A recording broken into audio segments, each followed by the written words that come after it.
Hi, I'm Ethan. I love muzzleloading, and you're listening to the I Love Muzzleloading podcast. Today we're talking to a good friend in the muzzleloading community here, Brian Kauffman. Brian is a young man and an avid muzzleloading outdoorsman out in Pennsylvania. We're going to talk a lot about his story in muzzleloading, how he got into it, and how he got to where he is today, kind of in contemporary muzzleloading culture, and how that relates to his local Pennsylvania, I think both just human culture and then hunting culture as well. It's a really interesting podcast, and I really hope you enjoy it. I appreciate you coming on to talk to me about your hunt here. I really enjoyed the videos, and both from you and then I think that Leatherwood Outdoors. It was really neat to follow. Yeah, John Royer, he did a film, and then I had took film. So I told him, I said, well, I can just give you my footage. He goes, no, go ahead and do your thing. He says, I'll put a link in there. But so a lot of it was the same footage because he held his own camera and he held mine too. So it kind of was a lot of the same stuff. But anyway, he actually just texted me this week. He found that at the end of the film, I filmed a pretty nice buck, like 130 inch. I think it was an 11 point. He found that buck dead this week. Really? Yeah. No gunshot wound. It looked healthy, but it was just laying there dead. He can't figure it out. So I don't know. He's baffled. Yeah, that's pretty weird. Yeah. But so your guys' gun season started. From what I saw, some stuff on Facebook, people were shooting them, unless it's just a muzzleloader season. No, we started the 13th is when we opened up. So yeah, we're coming on to week 3 now here. Oh, wow. And then I don't know, I think we kind of stop mid-December. I think we kind of have a month, and then we have a 2-week muzzleloader season at the end of December. Okay. Which is nice. Very cool. Yeah. Yeah. But you guys start pretty early out there. Well, we have that 1 week, but it's antlerless only. It's doe only. Oh, okay. So that week that I went out there to Pittsburgh area to hunt with John, that was just that 1 week. It's a Saturday to a Saturday. So. Okay, gotcha. Yeah, it's just doe only. You can't shoot buck. So if I want to shoot a buck with a flintlock, I got to wait till our rifle season, which starts here on Saturday. Okay. And then of course the one thing you can hunt, we have that late flintlock only season. Here, and you've probably heard about that. Oh, yeah. We're the only state that does that, from what I understand. So we have that after Christmas, and that one there is nice because if you don't have a buck, you can use that tag as a doe tag. Oh, okay. Yeah, that's the only time you can use your buck tag as a doe tag in Pennsylvania is with a flintlock. That's nice. So, yeah. I'm taking the flintlock. I carried it for bear on Saturday, and I'm going to carry it in rifle season here. Unless it's raining, then I'll take my 257 Roberts. But not going to chance it. Yeah, no, I'm not going to carry it in the rain. I did some shooting with my inline this past weekend, and it started to sleet on me. I was glad I wasn't shooting my flintlock. Yeah, I can. We hunted one time. I think it was the last day of muzzleloader. My wife's uncle and her cousin and I, a couple of the cousins and I, we hunted, and it was like rainy and sleeting and snowing, and we hunted all day, and we never did get a shot at a deer. But at the end of the day, we all tried shooting our guns, and not a one of them went off. We had to really work at them to get them going. Oh, man. What were we even doing? Trying to do it like they did. Yeah, we were just out trying to get deer moving. And I tell you, that late season, unless you have a good place, I mean, they've just got pressured from the rifle season, and it is tough to find them. It is just tough, especially on the state land. But really? At least usually you have snow, so you can track them. Anyway, I'm pretty fortunate. We've got right at 50 acres here, and over 40 of it's young tree planting. That's about as old as I am, just about 30. Oh, nice. And so it's a nice little plot. Several of the folks around us that own fields and little sections of the woods will hunt them, but they kind of, we have a family friend that hunts our woods with a flintlock, and I'm going to go out and hang out with him some in the stand or in the blind, nice. I guess. Yeah. And he's just a fun old guy. He's known my family since, I think, my grandfather, really. So a couple generations back, but it's always nice to hang out with him. And yeah, he's always just kind of shooting for the meat. There's a couple big bucks, though. I think he's really going to try to, he's going to try to go for at least one, I think, here. Yeah. Yeah, cool. Yeah, I don't know. I'm trying to think. Some of the things I know about you is from, past podcasts and different things I've listened to. Mm-hmm. Yeah. So now, if I remember right, too, from podcast somewhere, maybe it was with Primitive Pursuit or where it would have been, but you grew up in a family of your dad was or is or was the president of Yeah, NMLRA. he was in the early 2000s, and he is now again. Okay. Just this past September. So yeah. I grew up. My grandfather went to his first match in 1937. Oh wow! With his dad and brother and a couple friends. They went down in an old Model A Ford. They went back the next year, and my grandfather and a bunch of other kids his age started the first youth match because there weren't any matches for kids, and they found the guy running it, and he went up to him and asked if they could have a kids match, and the guy said, well, if you get a few other kids around, well, sure, you can have your own match, and he shot in that, and he won that first match, that first junior match down there. Cool. And I've been hooked ever since, man. Yeah. So he was doing more bench stuff, and yeah, he was doing bench and a lot of prone stuff when he was younger, and got into the bench. Yeah. Huh. Yeah, that's a whole world I'm very unfamiliar with. I sort of got into it. Well, it all started with, I always thought, it'd be nice if I had my buck tag in the late season, I could shoot a doe with it. Cause we eat a lot of deer meat. I thought, well, if I ever do need another gun, I was kind of content with all the firearms I had, to be honest with you. And I thought if I ever do buy another gun, it's going to be a flintlock. And some kid was selling guns for money for car parts or something. He was wanting money, and he had a Lyman deer stalker. And I said, would you sell that? He said, yeah. He goes, well, how much? I said, how much do you want? He goes, how much will you give me? And I probably shouldn't have done it, but I said, I'll give you $100. He goes, I'll take it. Oh, okay. So I bought that and $100, and of course I didn't know anything. He gave me some Pyrodex with it, which, as we all know, doesn't work too well. Yeah. Flintlock, you want genuine black powder, but that got my started, and then I ended up buying, selling that one and buying another. Then I went to Lyman Great Plains and trying different production guns, and then I shot some guys. I got to talking to guys and shot some custom guns, and I was like, yeah, I gotta build something. So then I built a smoothbore, and now I built this rifle. But now I'm shooting, with our local club and the woods walks and stuff, and man, I can't get enough of it. That's great. It's so much fun, and they teach you. All them older guys teach you, and I don't know how it is at Friendship and when you guys do your the big gatherings out there and stuff. But man, I'm telling you, there is like nobody under 60 what I shoot with. Yeah, I'm the only guy, and I'm like, man, what's gonna happen here? So I'm telling all my buddies like, hey, you gotta come shoot some Sunday. Yeah, you gotta come out and shoot. And I got a couple guys interested, but it's hard just to say it. Like, you literally got to like pressure them into it, because I know once they come out and do it, they'll probably get into it. Mm-hmm. But man, I'm like, what's going to happen with the future of this club here? It's already just a few guys, and then none of them are going to be here in another 20 years. Yeah, 30 years. So. Yeah, it's the same out here, and even at the national matches, there's a little bit more diversity there. You kind of get into some upper, a few upper 30s families, kind of mid 40s families in there.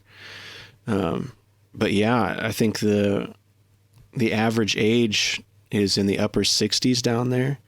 Mm-hmm. And that's kind of why I started just really hammering stuff online, because I was that same grandfather there that shot in those matches. He was kind of towards the end of his life there, and I just kind of reconnected with muzzleloading, and I was just like, man, we gotta try something.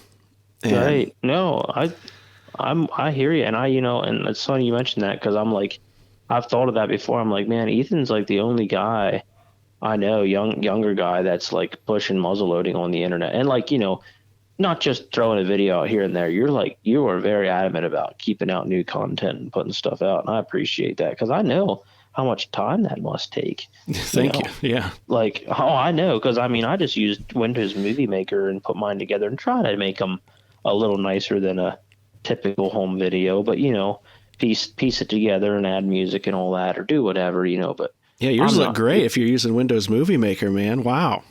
Well, that's all I know. Yeah. I've used it since like 2008, 2009. Good on you.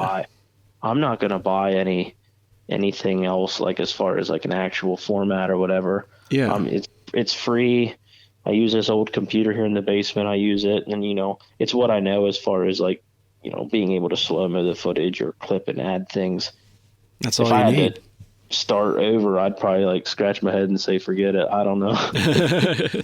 But no, I appreciate what you do, because like I said, there's a lot of young people, and they're all on YouTube, but they don't realize, I don't think the I just don't think there's the knowledge there, of the fun of black powder. And I'm kind of partial to flintlocks over percussion. I'm not saying one's better than the other, but I love the flintlocks myself. Yeah. But people are magic unaware about them. Yeah, and two, it's intimidating, when you don't know, and you don't realize how simple it is, that there's really no right or wrong way to do most things. There's every load's a custom load, and as long as you have a half decent patch and ball combo, you just send it down and fire the thing. Yeah, and you're good to go. There's nothing to it. And then you can make all your own stuff, and I'm pretty cheap. I don't like buying much, and so I made my own ball starter, and I cast my own balls, and I do all that stuff because it's fun to be able to make all that stuff, your powder measures, and if you like to tinker, why, it's a perfect little hobby, because you can make all sorts of little gadgets and accoutrements and stuff like that.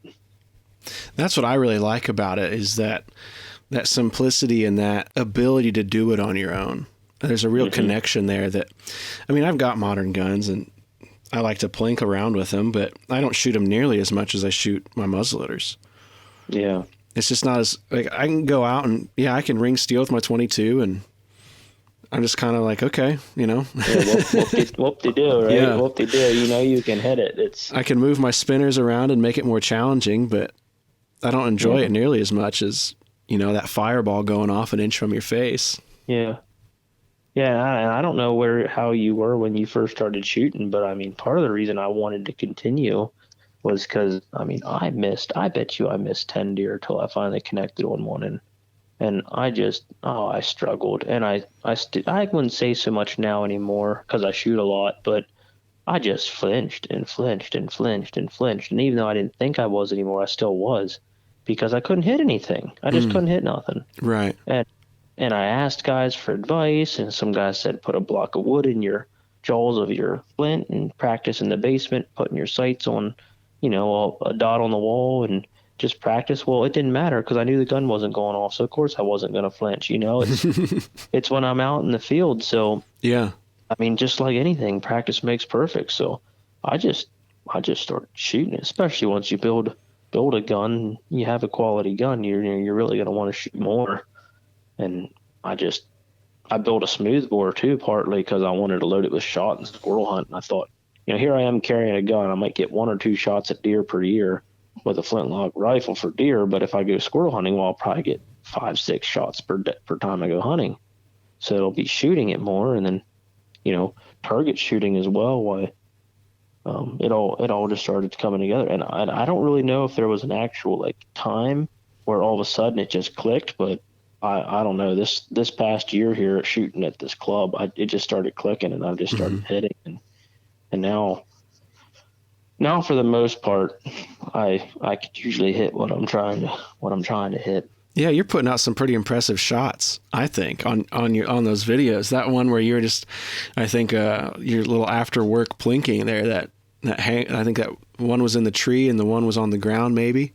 Oh yeah, those were good shots, man.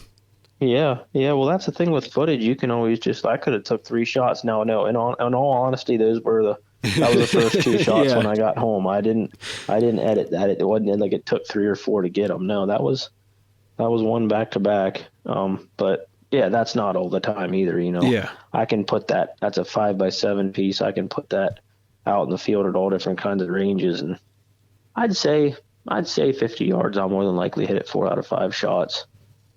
you know, but it's not a given. And I think that's part of the fun of it is, you know, it's, if you think you're going to hit it every time, you won't. I mean, it takes concentration and follow through. A guy told me a good advice one time is, he says, you know, well, and you probably know, but like, just let it surprise you. If the gun scares the crap out of you when it goes off, you weren't ready for it, it's usually a good shot. Okay. You know, like if you're squeezing, now I don't shoot a set trigger, I shoot a standard regular single trigger, but if you're squeezing and you don't really know when that thing is going to go off, it typically, it surprises you and you don't have any reaction to a flinch because it went off before you were ready for it to go off. It's when you punch that trigger that you're going to actually, you're already knowing the gun's going off. That kind of lines up with how I kind of came up shooting is, we always describe it as you want to get your head out of it. If you're thinking about it too much, you're going to goof up with something. You're going to pull, you're going to squeeze too hard, or you're going to flinch, or one thing or the other there.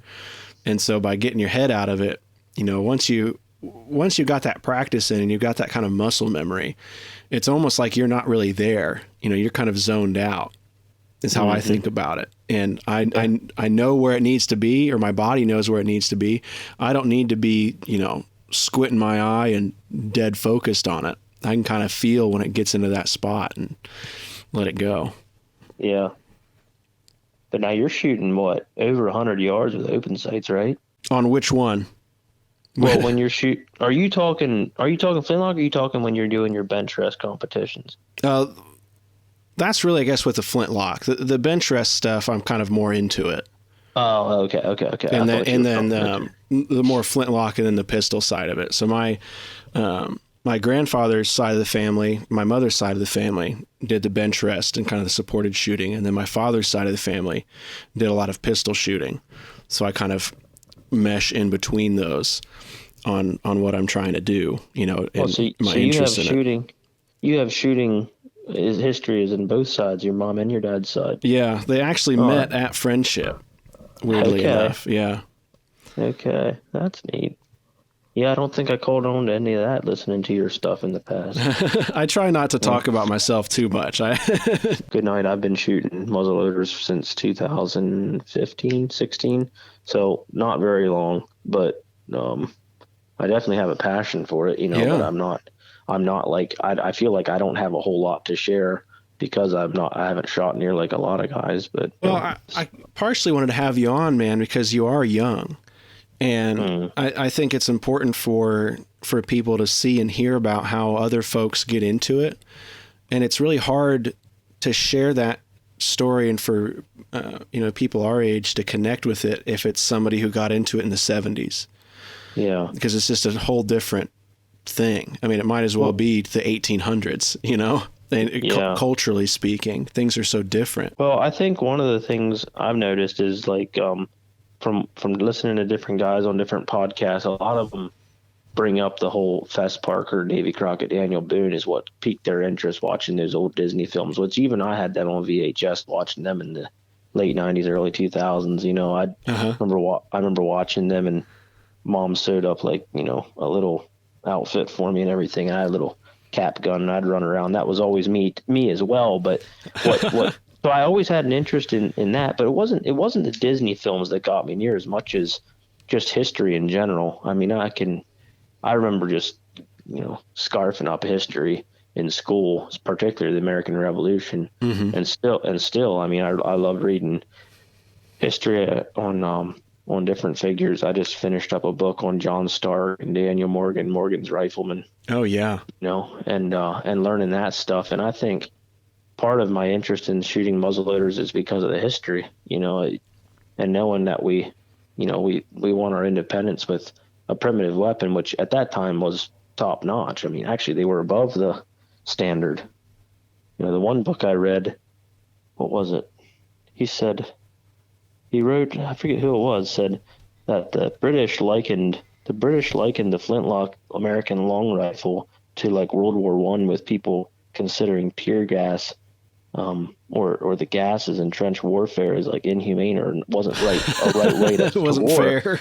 Yeah, it wasn't fair. Well, if they would have had the rifles like we had, then they would have. But, you know. Yeah. I mean, I'm sure they had the Hessian Jaegers or whatever, but as far as, like Timothy Murphy was one of Morgan's rifles that was known to, he had shot that officer off his horse at almost 300 yards. And he was just from up here in Northumberland, which is about, less than 20 miles from me. Oh, really? Wow. And there's just history there, Yeah. Being from Pennsylvania, there's a lot of people from this state that would have been part of that, in the rifle companies. I know there were a lot of them from New York and Maryland, Virginia. But the history is what made me take a liking to it so much. And now my personal family history, not so much. But I do want to share this with you. So I grew up in a Christian home, and my dad left the Mennonite church when I was a kid. But my grandparents were Amish, and from there on back, we're all Amish. Okay. So I'm actually the 10th generation in Pennsylvania. And, wow. And I told my dad one time, I said, was there any history there, if there aren't any of our ancestry in Pennsylvania that would have fought in the Revolution? Or he said, oh, no, they were all objectors to the war. They were peaceful people in their faith. And, I kind of was a little bummed because I wanted, you want to know somebody was like fought in the Revolution, and it's a real badge of honor. I come to find out that Jacob Kauffman, been my 7th great grandpa, the one that came over, him and 5 other men were actually held in a prison in Reading, Pennsylvania, and they were to be sentenced for execution because they were not going to join the fight. And a minister intervened the day before their execution and said, how can you execute these men when they left Europe to be free of persecution, and now they're going to be persecuted here? And my dad said, they weren't going to die for their country, but they were going to die for their faith. And boy, that really hit me. You know, here I was thinking I wanted to be proud of my ancestry because of them fighting for our country. But here, pridefully, here I was thinking that way, but that's something that's far more greater honor to be willing to die for your faith and your country. So, and that's what so many of those men and women were willing to do. So anyway, they intervened and they were let loose. They were not killed, obviously, or I wouldn't have been here. Well, I'm glad you're here. Yeah. So that was just some history there. I have a lot of my history with the Amish is all written in books and stuff, and I can read back through. Some of them were taken captive by Indians and stuff like that. But anyway, a lot of stuff doesn't have to do with muzzleloading, but it has to do with the history and the interest in where I take in the history. And well, I see them as one and the same. I don't think we can look at muzzleloaders and ignore the history of them. I think they're really go hand in hand, especially here in the United States, and especially in Pennsylvania where you're at. Mm-hmm. I believe they said it was a Swiss Mennonite. I don't know if it's for sure, but they said I've read somewhere that it was a Swiss Mennonite or something that was the first to build the Pennsylvania long rifle, obviously Lancaster long rifles. So I'm like, here I'm into muzzleloading, and it was kind of all started here, a couple counties east of me. And there's a couple other gun makers here not far. I'm just south of Snyder County, and if anyone's heard of a Joseph Long rifle, Joseph Long was a gun maker. I believe he was on tax records up to 1820. Oh, really? Yeah, he made them more post-revolution, but he built guns. And then Getz barrels, Don Getz is the one that I guess had the business, but his boy John, I know him personally. He's just over the mountain from me, and so there's a lot of that history here. When I say history, I mean that's just in the 70s and 80s, I guess, when they were kind of in their heyday. Yeah, the Getz barrels. So you talk about let's kind of jump back then to how you got into muzzleloading. Sure. Because you talked about trying to take me through that process that you talked about getting this first flintlock, and then kind of walk me through when that was and how long it took you to kind of upgrade to get to where you're at now, and your kind of thought process behind that. Yeah, I'll try not to ramble. I'll try to keep my thoughts together on it. But basically, I I had no intentions of really getting into flintlocks.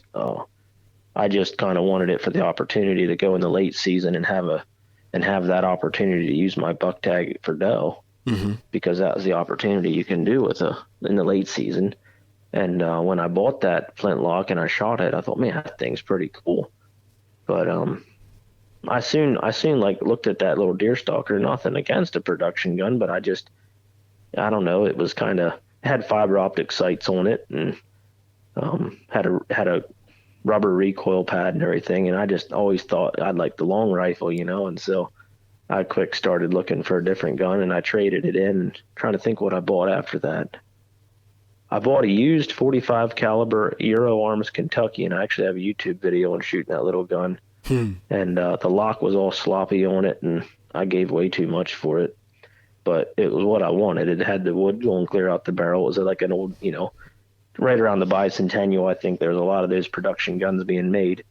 But I shot it for a year or two, and soon thought, well, this thing, I'm ready to upgrade again. So I went to a Lyman Great Plains, and I shot that gun for a year, and there again, I think the Lyman Great Plains is somewhere around 9 pounds, and that gun shot well. It was a great sparking gun, and it shot well, but it was heavy, and there again, I kind of went back to a Hawkins style there with that Great Plains, and I thought I'm gonna look for another gun that's got basically just have the wood running out the whole way along the barrel like a long rifle. So one time I was just messing around online, and I started looking at those Cabela's makes the Blue Ridge. The Pedersoli, they're outsourced from Pedersoli. I guess Pedersoli calls them the Frontier. Cabela's sells them as the Blue Ridge, but yeah, they're all the same. It's all the same. I went over and bought one from Cabela's in Hamburg one day, and shot that gun for a while, but it was a straight barrel, and so it felt like there was a hammer hanging on the end of that thing. It was super heavy, and I shot it. Plus it has that patented breech where it like necks down back there, I guess, from what someone said. I never really did look at it, take it apart or anything, take the breech plug out, but I guess it necks down, so you can never really truly get your jag all the way down to the flash hole. Oh, okay. It basically steps down. So anyway, there was just a couple little things with that gun that I thought I'm gonna sell that, and so I was just uncontent. I wanted a long rifle, so I sold it, and then my thought process went to, well, what's gonna be the best option for me? And like I had said earlier, I thought, well, if I build a smoothbore, I can shoot shot out of it, and from what I understand, you can shoot a patched round ball pretty accurate out of them. So I got to talking to some different people about it, and I just decided to go with the Northwest trade gun because they're fairly simple build. So I went through Pectonica Long Rifle Supply out in Illinois, and I ordered a 20 gauge 42-inch barrel trade gun kit, and that one it was I overthought it. I thought it'd be super difficult. It wasn't too bad, but I assembled that gun in about a month's time. I think it was a year ago this past January, and then I ended up shooting 2 deer with it that fall, and it shot some squirrels with it and stuff. So that gun really was a lot of fun because I had put it together myself, and I was able to shoot game with it, and of course it was the big long 42-inch barrel on it. So yeah, I ended up shooting one at 50 yards, the other one was 55 yards, with no rear sight, and so I thought that was quite an accomplishment. Yeah. The second one I shot, tell you a story with that gun.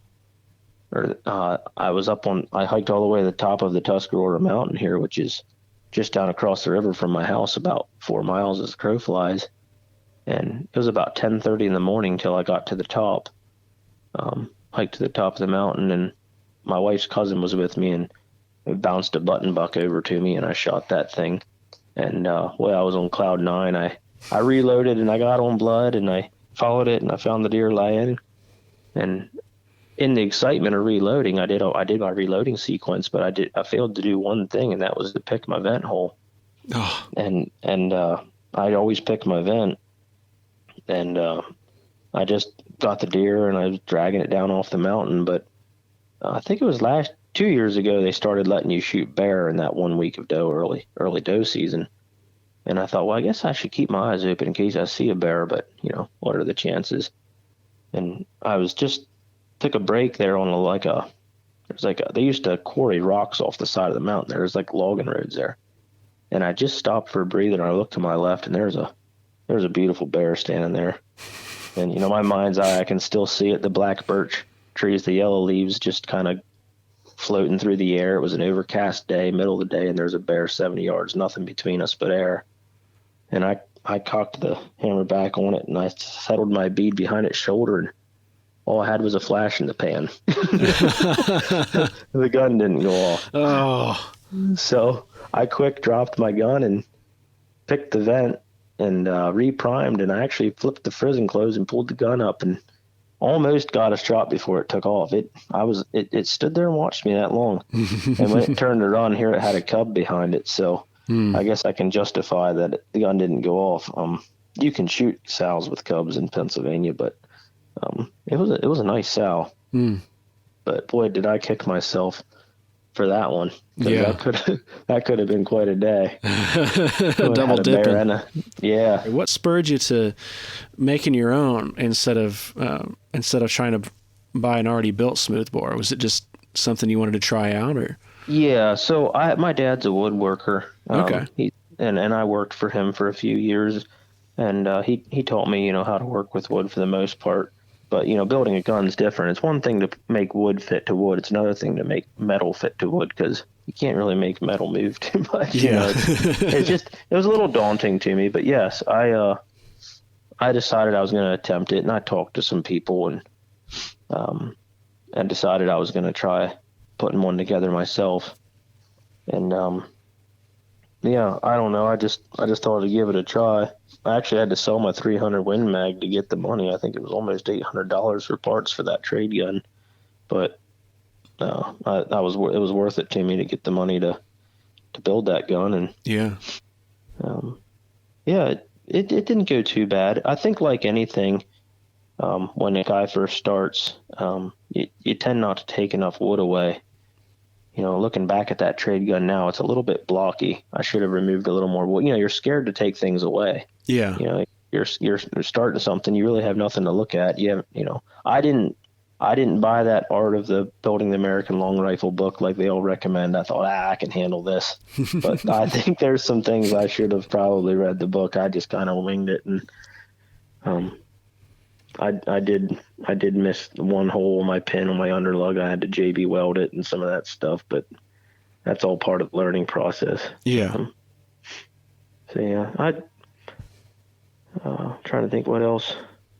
I just felt like it was something I could attempt, and then once I did it in a month, of course you're like, well, I did that pretty quick, and if I would have taken my time, I probably could have done a little nicer job. Well, I was shooting at a smoothbore shoot in Union County with a guy, and he was complaining how he can't hit anything with a smoothbore and this and that. And I said, well, it shoots good enough for me. And he says, you shoot a rifle one time, a custom rifle. He says, you'll know what I'm talking about. So that following week or 2 weeks later, we went to a woods walk, and he let me shoot a little 45 caliber gun that he had. Now, he's a left-hander, so I'm a right-hander. I was shooting a left-handed gun, which I didn't know how that would work, but it went fine. And man, I was just hitting steel one after the other, and that we had an axe head. You had to split the ball, and I'll be darned if I didn't even split the ball on that thing. So I was really feeling like, yeah, you're right. I do need a rifle. So yeah, you were hooked then. Yeah, we got to talking about it, and we did a trade agreement where I was going to do some scrimshawing. I like to do a little bit of artwork, and said, you scrimshaw a powder horn for me or two, and I'll get you a piece of wood, because he has his hand in some stuff with getting stocks and curly maple stocks. So okay.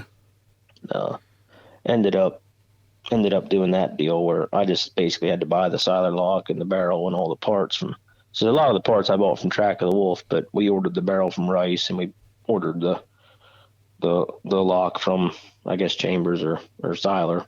So it wasn't exactly a kit, but we had a local guy here over in Sunbury. He shaped the stock for me. So it wasn't like it was just a chunk of wood, was already, it was inlet. He had it inletted for the barrel. All I had to do was the minor inletting for the lock. And so well, that's handy. Yeah.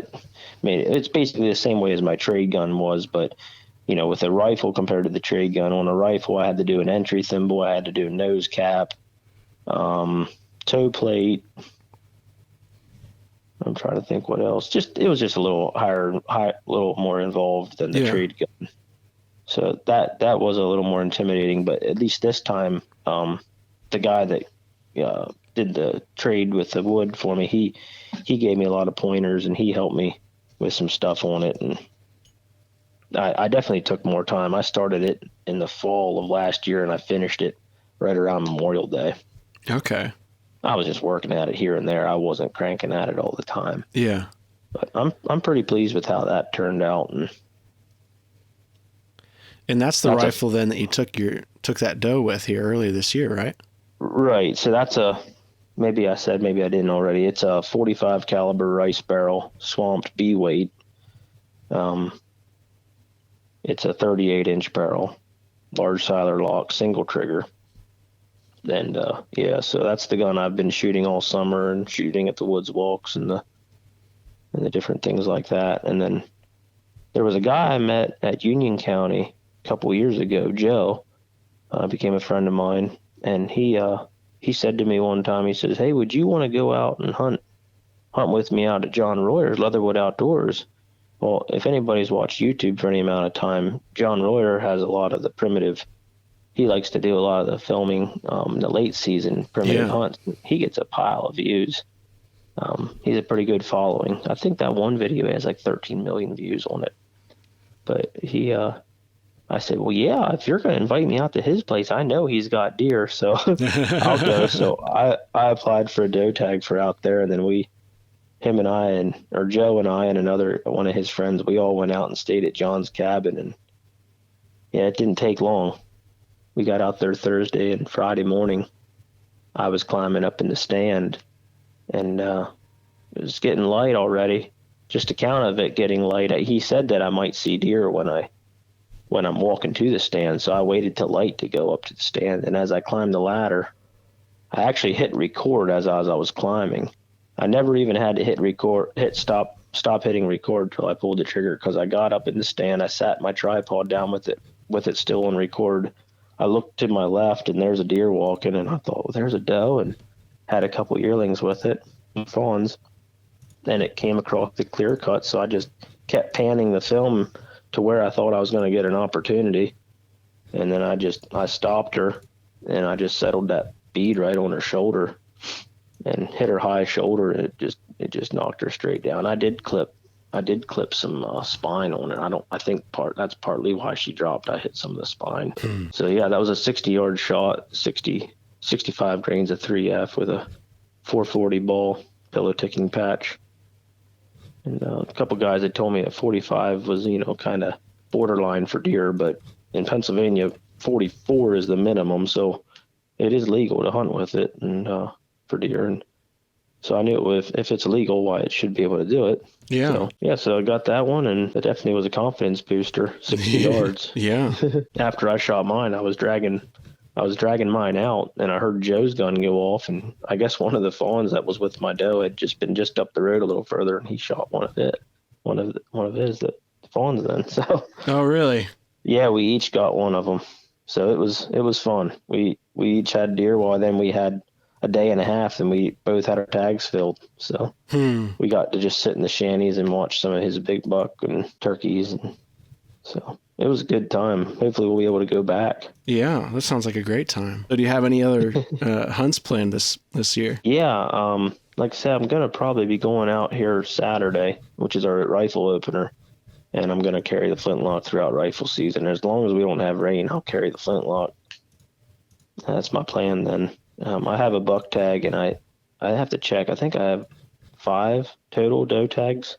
Okay. for different areas. Some of them are for further away. But for right around home here, I have 3 different doe tags and a buck tag. So I'll be hunting rifle around home here, and then after Christmas it's about 2 weeks or so, our late flintlock only season, and I'll definitely be doing some hunting then. I have a doe tag for up north in Potter County. I'm going to be going up and hunting with a buddy up there for 2 days. I'll take 2 days off work and hunt the big woods. That's up north where the mountains are much larger, and I guess the deer numbers aren't as good, but from what I've noticed, up there in the mountains, you can actually sneak up on deer in the snow up there a whole lot easier. It's real big mature cherry and maple stands up there. Okay. And as long as you play the wind right and get on the right flacing slopes, you can sneak right up to them. So that's the hunting I have planned then for flintlock. And I run beagles. I hunt rabbits with beagles, and I'm planning to use the trade gun and do some rabbit hunting with, load it with shot and try to shoot some rabbits. There's a guy that I shoot at a woods walk with from down in Shippensburg area that we're going to be hopefully getting together here in the late season to shoot some rabbits with our flintlock shotguns. So okay, that should be fun too. Yeah, that sounds like a lot of fun.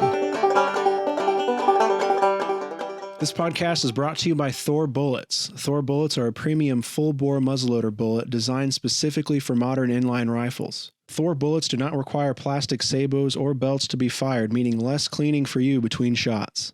The patented copper base creates an airtight seal, giving you greater distance and accuracy. Thor's unique engineering allows the bullets to retain 95% of their weight upon impact, and the controlled expansion ensures large, easy-to-follow blood trails. Thor bullets are currently available in a 50 caliber version that is sized to your specific bore. Thor is also expanding into a new 45 caliber bullet designed for faster 1 in 24 and 1 in 22 twist inline rifles. For more information on these great bullets, visit www.thorbullets.com. We'd like to thank Thor Bullets for their sponsorship of this podcast. Yeah, my dad, he never was into it, the shooting muzzleloaders. Really? And I've been trying to get him. Well, I shouldn't say I've been trying. I've taken my flintlock down to my parents. They're an hour and a half south of me. They're down close to the Maryland line, and we're going to be going down to their place for Thanksgiving. I thought about taking mine along and just trying to get him to shoot, because he's into history too, but he's just kind of a simple hunter. He just likes, he'll get the rifle out and shoot a couple deer a year and be done with it. But as far as trying to take game with it or anything, or just for hobby to shoot it, that's just not my dad, Yeah. But my daughter, my oldest, is pretty scared of sound. Like, she doesn't like gunshots at all. But my little 2-year-old, it's the craziest thing. She's 2 years old, but if she sees me grab the flintlock and go out into the yard to shoot, she pitches a fit if she doesn't get to go along. Really? I put earmuffs on her, but she stands there, and I give her the opportunity to hold the round balls, and I show her how I stick them on the end, and she likes to smack the short starter, and just little things to help her involved will help get her involved, and she really enjoys it. I'm like, now she's only 2, things could easily change, but I'm like, I wonder if she's going to be the one that's going to want to take interest into this. Yeah.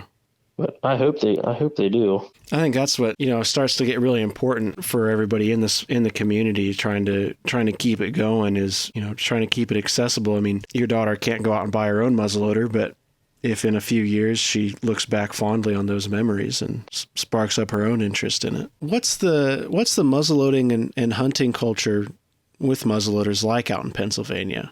I'm out here in Indiana. I know you guys are real diehards about it. Yeah. Out there, but for somebody, that is really unfamiliar with Pennsylvania and its hunting culture, what do you have to say about it? Oh, I would say I'm surprised how many guys are going out in that late flintlock season. Now, I would say the majority of them are not like annual muzzleloader shooters. Like, they're not going to go to woods walks. They're not going to be in muzzleloading clubs. Kind of like me when I first started, I just bought a muzzleloader just because it's another season you can get out there. I mean, there's going to be guys that go out in the late season and they're going to hunt with a flintlock because it's another opportunity to hunt. Mm-hmm. So you have a lot of those guys, which is great, because, I mean, we we get to doing some drives. Pennsylvania, I would say, and maybe other states do too. But with today's hunting societies, you don't have guys doing drives. I mean, some people think it's, I guess, right or wrong. I don't know, but Pennsylvania anyway, and at least the way I grew up, you have standers, you have the watch as they call it, and then you have guys that do the push, and you have a couple guys flanking as they push for anything that wants to cut out, and it's super effective. It's very effective with bear hunting for sure. It's one of the best ways to kill bear, just driving places out. But in the late season, a lot of guys will do drives because they're usually herded up in the late season. They're pressured, so you get properties where the deer are in thick stuff, and you do little pushes. Even if it's a couple man pushes, you can really push deer to each other. It's pretty effective in that way. Okay. Another thing we do is I have a little 12-foot boat, and there's quite a few islands in here in central Pennsylvania on the rivers that are closed to hunting throughout the year, except they're only open in that late flintlock season. So guys will go out there, and after the hunting season, so like rifle season, those deer will get pushed out in those islands.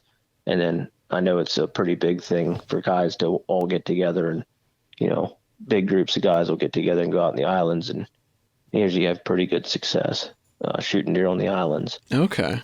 So there's a lot of, to answer your question, there's a lot of people that they just have their annual thing they do, whether it's going to hunt the islands or doing a couple pushes at different family farms or however. Yeah, it seems like, once the leaves start turning, it's like all we see online is everybody in Pennsylvania getting ready. It's like you guys just all in unison. The weather gets crisp, and all of a sudden everybody online is a Pennsylvania muzzleloader hunter. It's great to see. Yeah, there's a lot of them. Well, they say out west, like Colorado, that there's like just as many Pennsylvania plates out there hunting elk than as any other state. Yeah, we have a lot of hunters in this state. Mm-hmm. So there's a good hunting culture here for sure. That's great. Like I said, as far as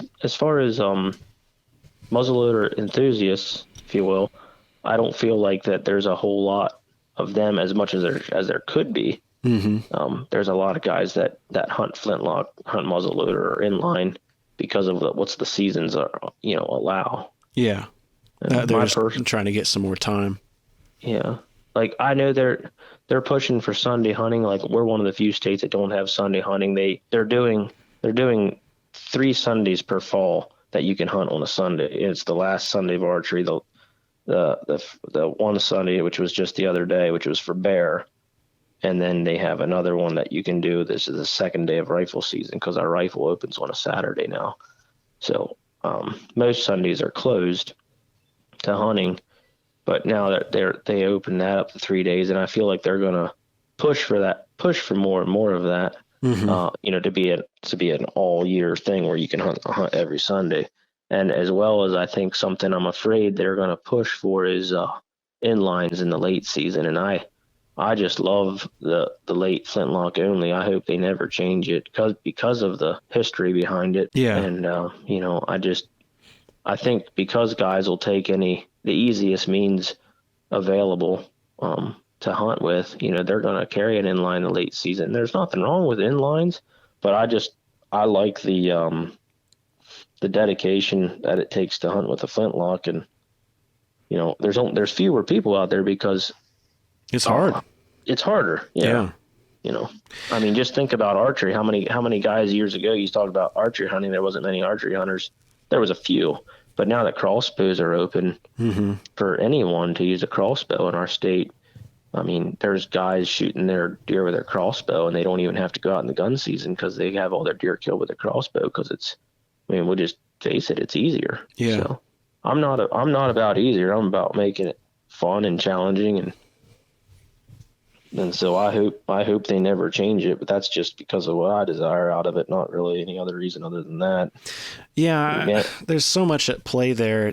I agree with you. Like, I think it'd be really great for Pennsylvania to hold on to that flintlock season. And I think it'd be great for other states to open that up as well. Not to take away from the other hunters out there wanting to use a different means of take, but man, a muzzleloader, especially a flintlock here on the East Coast, east of the Mississippi here. I mean, that's just such a direct tie to the forefathers and what they were doing, to put food on the table. I think, especially in Pennsylvania, I mean, you got the Pennsylvania long rifle. I mean, if they ever did away with that flintlock season, boy, I think there'd be hell to pay. Yeah. It's definitely special. Like you said, it'd be cool if other states did it. I think I did see something. Is it Kentucky? Or somewhere. Yeah, I thought there was a primitive season. It's not necessarily flintlock only, but I thought there was another state that was doing something with the primitive only season. Yeah, several states have the primitive only. I saw here lately where the Kentucky Corps of Long Riflemen got with one of their state representatives and is trying to initiate a flintlock only season there in Kentucky because of the name, the Kentucky Long Rifle. Yeah. Right. Which would be great to see. It'd be great to see that catch on in a few more states I think it helps out everybody really, especially in the muzzleloading world, to kind of get that press and that attention. Yeah. And from a management standpoint, I mean, I don't really know, but I can't imagine that it's going to make a drastic number in harvest rates. No, I don't either. I think they could probably do a 2-week season and not really have to worry about making too much of a dent in the population because they have a 2-week primitive season. Yeah. Well, the state wildlife agencies are running the numbers on that stuff all the time. Yeah. I bought a CVA wolf last year after after I had that flash in the pan when that bear, you can use inlines in that early season.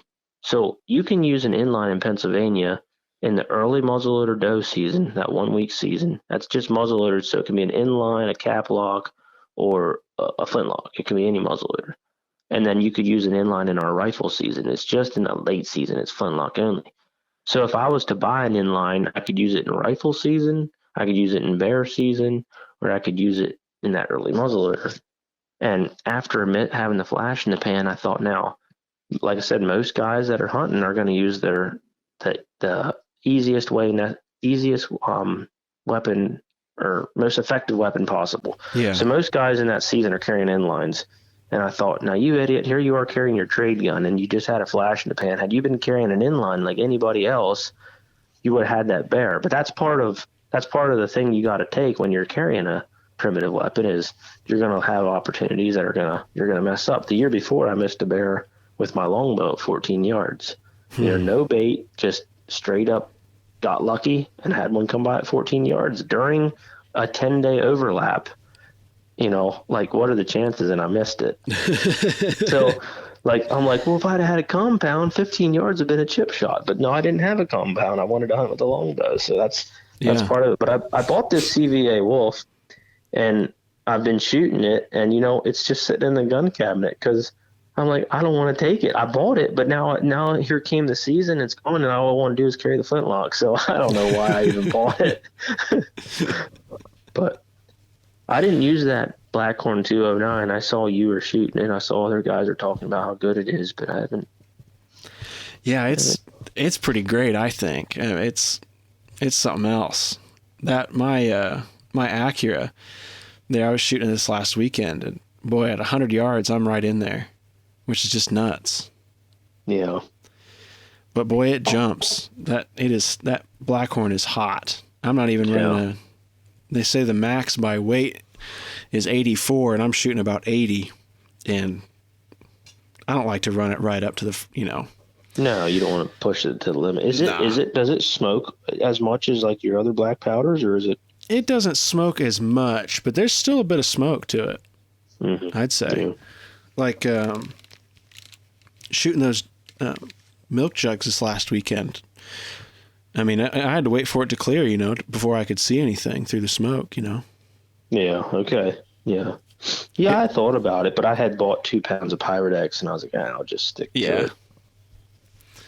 It's expensive, that Blackhorn is. Yeah. But I bought the CVA Blackhorn breech plug just because I wasn't shooting pellets and I'm shooting loose powder. Yeah. So I guess it's made for the loose powder, but I don't know. I might end up going to it eventually, but I'll use this Pyrex up first. But at this rate, the gun's just sitting in the cabinet. I thought about taking it in rifle season too if it rains, because I trust the 209 primer that's called closed up in there more than my flintlock. Yeah.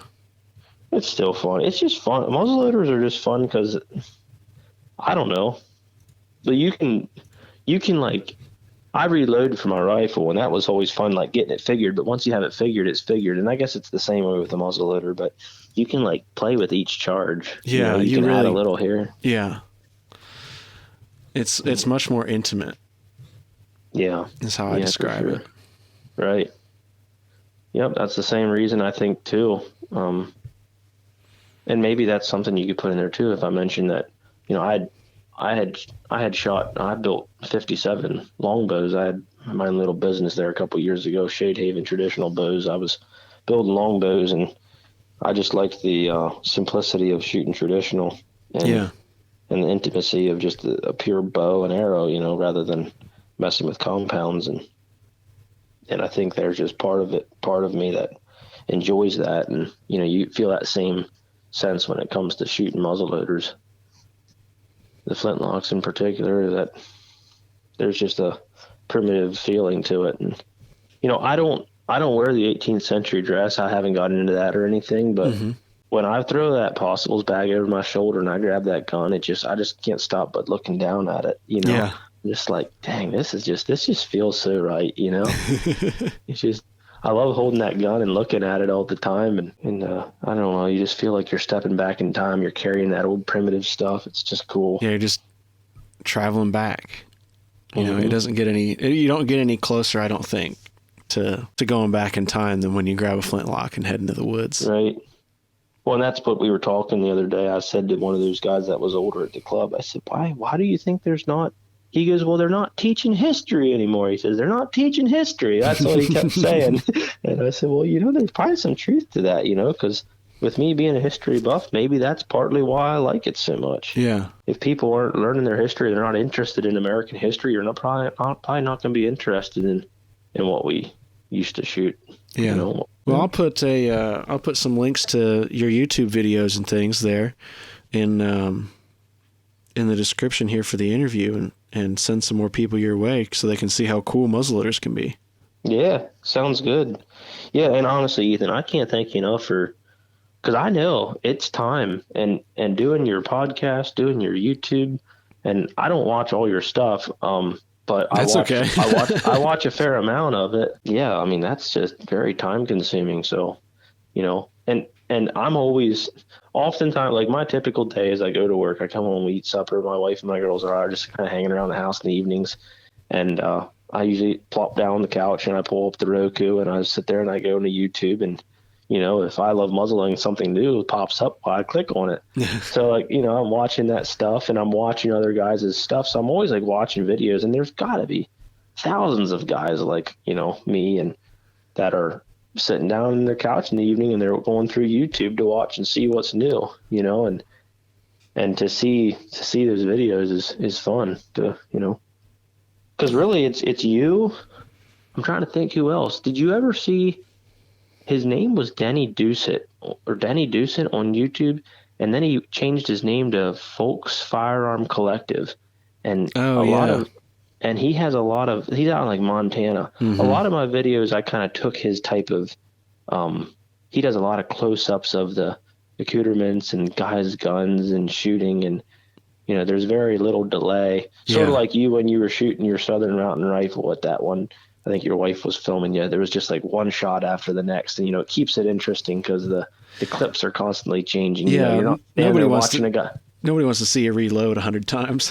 Exactly. They just want to, you want to have the excitement. So, yeah.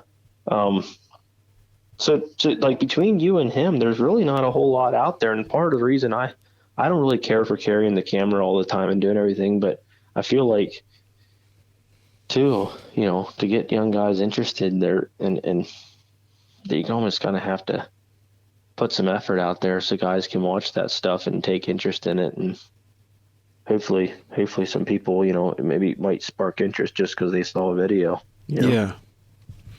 Yeah, right now I think about 40% of my audience is under the age of 50, which I find really encouraging. That is good. Yeah. That means that there are people out there interested in it. I just get kind of sick of hearing that nobody's interested in, all the young people are lame, and they're out there. That's what I just got done telling you, though. Yeah. There's merit to it, but I think there's also, there's a group of people out there, I think, that are kind of rediscovering it, I think, thanks to the internet and being able to find those things. I mean, like Duelist 1954 and... Yeah, I met him. Oh, yeah? He's not too far. He's out in Pennsylvania, isn't he? Yeah, he's down in York County. He's close to my parents. One time, we have this place, you may have heard of it. It's called Louisburg Artisan Show. Mm-hmm. A lot of the gun makers are there. And I was walking through it, and I was like, well, there's that guy, Mike, at Duelist. And boy, there's people there standing in line getting pictures with him. You thought he was somebody from Hollywood. It was funny. Yeah, there's a lot of people that see his stuff. Well, he's got gobs of videos. Oh, my gosh, yeah. He's one of the first, I think. I consider him one of the very first that put muzzleloading on the map. Yeah. Oh, yeah. I was thinking about this Saturday. I should probably carry the camera, but for what reason do I really want to? Mm-hmm. No, I don't really feel like it. But if I can get another muzzleloader kill on film and it helps, and I don't care about I don't care if I don't get any ads money from YouTube. It has nothing to do with making money for me. It has everything to do with the sport and having fun and having people be able to share it. One of the things I always said about with YouTube is, you can be over at a buddy's house and be like, hey, pull up your phone quick and search this. I'll show you right now what happened there, Yeah. Because it's like on the internet then. You can just watch it. Yeah, it makes the information so much more accessible, which I think is so important. Yeah. I mean, do you find it kind of a pain to be filming, or do you just enjoy it all, like doing the whole filming, or do you feel like almost part of you have to with your I Love Muzzleloading? It kind of goes back and forth. I really try to think of it as I'm trying to make it look and seem cool to try to get some more people involved in it.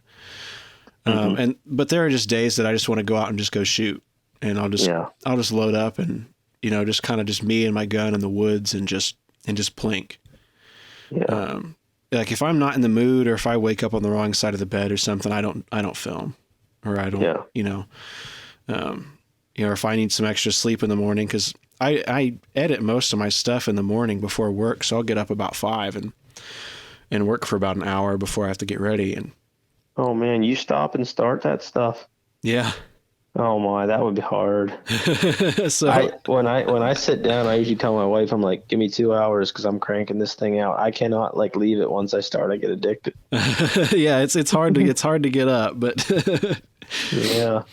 But if I'm not feeling it, or if I need a break or something, I just kind of stop, and really I try to keep it fun for me, so that when I'm on camera and things, I'm actually having fun. Yeah. Not that it's all fun. I mean, there's a lot of times where I'm doing something, I'm just like, man, I suck. No, you're shooting there with the 40. That was good. Heck, I think you said something about that. You're like, oh, I'm stinking it up. That was like that paper target. Yeah. Oh, shoot. I think a lot of times guys post stuff on the internet and forums and stuff, and I'm like, I don't know. Sometimes I really want, they're literally clover leafing, and I'm like, yeah. Yeah, sometimes it's a little hard to believe. I got young, good eyes, and I'm real solid, and I'm shooting like a 2-3 inch group at 50 yards, and I'm like on a bench, and I'm like, I mean, I'm not saying that that they can't. I just wonder how much of that stuff's true. So yeah. I think you're shooting great. Well, thank you. That's very kind of you. Yeah, you got that flash going off in front of your face, and there's even with using open sights, and there's just a level of it's just not as precise. That's all there is to it. Yeah. It's not like you're sitting there with a scope, in a lead sled. Yeah. Right. That's why I just tell people, I try to get it to where I know I can hit a squirrel. Yeah. And that's about as good as it gets for me. Is I like to get out there, and that's really what I'm trying to work that up for, is so that really my time's running out for this year, but get out there next year and chase some fox squirrels. And there you go. That'll be fun. That's about all the hunting I do, is some squirrels every now and then. Most of the time, just with my air rifle. In fact, my wife and I were watching TV there last weekend upstairs here in the house, and I saw a piney squirrel out there, and they're always chewing on the buildings and things, and I cracked open the window and chased him down with my pellet gun. And, nice. That's about as fun as it gets for me. Yeah. Cool. Now, where this big shoot that they have for the in Friendship, that's the town, Friendship, Indiana? Yep. Okay, I'll have to look it up, and I'm gonna have to see. I'd like to do it, but it's just a hair too far. Is it probably like? Well, you don't know exactly where I'm at, but I think I got 4 hours to the Ohio line, so I'm thinking probably 12 hours out there. Yeah, 10, probably 12 hours. Yeah. But they have 2 shoots per year, or? Mm-hmm. Yeah, so they have one in June and the other in September. Okay. Yeah, I'd like to. I saw your video and some other guys' videos. I was like, man, I'd like to go out there to that. Just, I wouldn't even have to take a gun. I just want to go talk. Yeah. Yeah, that's I think the best part of it. I mean, I shot competition there as a kid, and my parents did too. But anymore, I just enjoy going down and talking with people.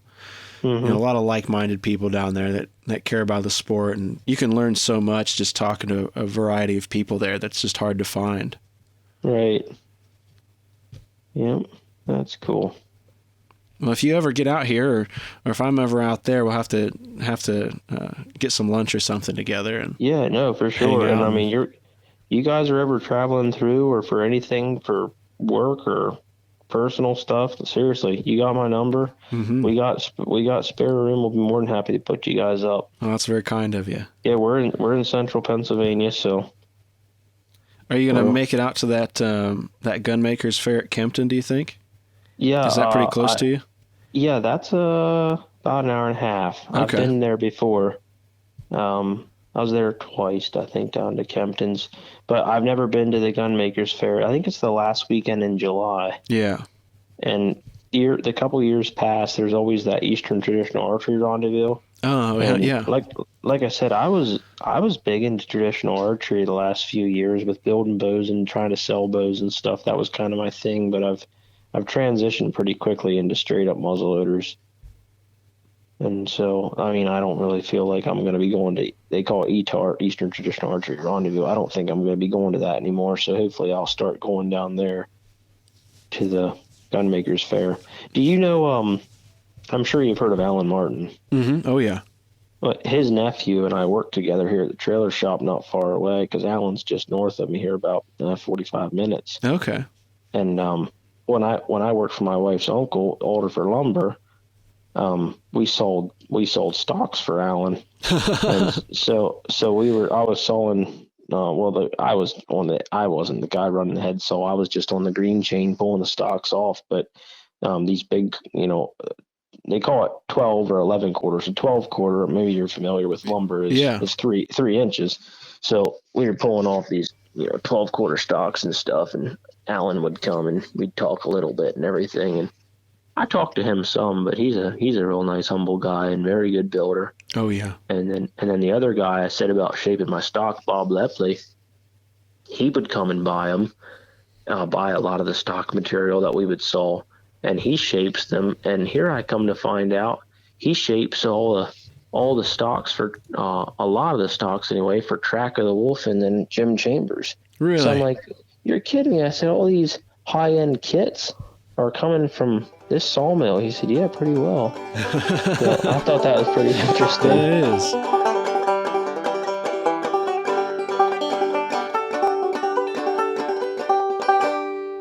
I'd like to thank Brian again for coming onto the show here and taking time away from his busy schedule to talk to me for a little while here about muzzleloading. Like I said in the episode, I'll have a link to Brian's YouTube channel in the show notes down below for you to click and check out. He doesn't upload often, but the videos that he does are really, really well done. Like I said, especially for using Windows Movie Maker, and it's great to see him sharing his enthusiasm for muzzleloading. I would encourage anybody out there that's passionate about muzzleloading and wants to share their own story and maybe some of the stories of the people they know in muzzleloading to start a channel or post some pictures or anything out there that you can do or want to do to help us all promote this great sport and keep it going. I really encourage that.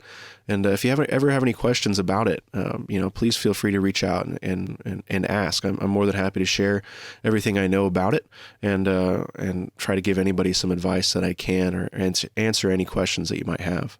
As of recording here, we're heading into kind of the last 2 months of our muzzleloading hunting hat giveaway. So we're going to pick the winners for December here coming up in the next week, and then we have January left. So if you are a muzzleloading hunter out there listening to the show, please send us a few pictures of some of your hunts this year. You don't have to, have a big buck or a trophy animal in there. If it's just you out there having some fun with family and friends with your muzzleloaders, that counts too. You can submit your photos to ilovemuzzleloading@gmail.com, and we'll reach out to you and get a mailing address if you win and get your hat shipped out, usually within a week of us getting your mailing address. So it's just kind of a gesture that we're trying to do to help promote and give back to the community here a little bit. This is looking like the last episode for the podcast for this year. We've got just a few days left here, and the holiday season kind of makes it tough to navigate all of this. I'm going to be taking a little break and spending some time with my family and friends, which I'm looking forward to, and I hope you're able to as well. Looking forward into next year, there's a lot of exciting things happening, I think, in the community, and I'm excited to be a part of that and continue to make the podcast. We already have quite a few episodes lined up for recording in January, so the early spring here is going to be, I think, a good time for us here at I Love Muzzleloading. We also got SHOT Show coming up, which everybody's gearing up for. I won't be out there, but we'll be covering any muzzleloading news that comes out of that, as well as starting to catch up with some friends and craftspeople and marksmen from the traditional side of things as well to keep that interesting. So if you ever have any thoughts or would like me to cover something more or less, feel free to again reach out to my email ilovemuzzleloading@gmail.com. I'm more than happy to hear your feedback and talk to you about what we've been doing here, and I'm always willing to listen about how we can improve this and do better. So that being said, Merry Christmas and a Happy New Year to everybody out there listening. Really can't thank you all enough for your support and your generosity with the start of I Love Muzzleloading here. It's really been phenomenal. And it's really humbling, and I just can't say thank you enough. So you're going to have to get used to hearing thank you a lot more here as we head into next year. But, thank you so much for listening, and we'll catch you next time.